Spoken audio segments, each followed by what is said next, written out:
ओम साई राम। श्री सच्चिदानंद सद्गुरु साईनाथ महाराज की जय। श्री साई सुविचार।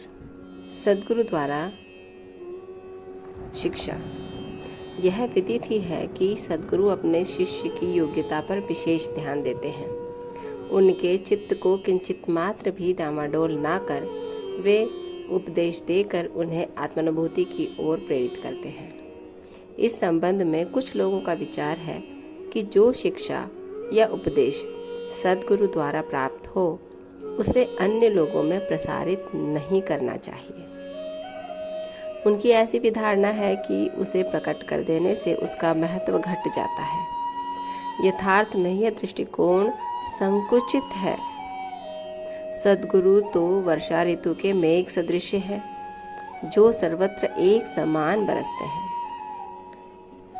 अर्थात साईं के विचार से सद्गुरु अपने अमृततुल्य उपदेशों को विस्तृत क्षेत्र में प्रसारित करते हैं।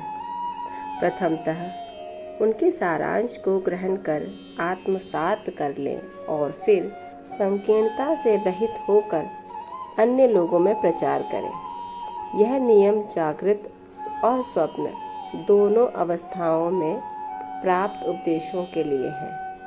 उदाहरणार्थ, बुद्ध कौशिक ऋषि ने स्वप्न में प्राप्त प्रसिद्ध राम रक्षा स्तोत्र साधारण जनता के हितार्थ प्रकट कर दिया था।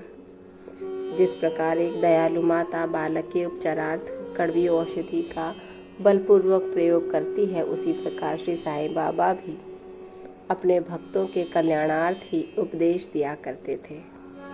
वे अपनी पद्धति गुप्त ना रखकर पूर्ण स्पष्टता को ही अधिक महत्व देते थे।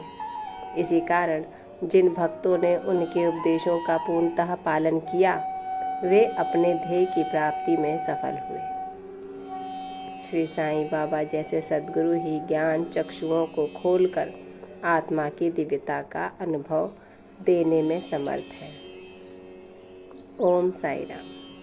अर्थात बाबा कहते हैं, हमें सद्गुरु से कोई भी किसी भी प्रकार की अगर शिक्षा मिलती है तो उसे गुप्त ना रखकर उसे अपने आसपास सभी में विस्तृत रूप से बांटें।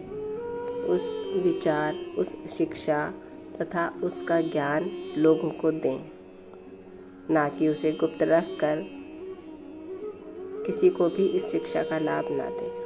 इसी के साथ ओम साई राम। बाबा आप सब पर कृपा रखें, आपको आशीर्वाद दें और कष्टों से दूर रखें। ओम साई राम।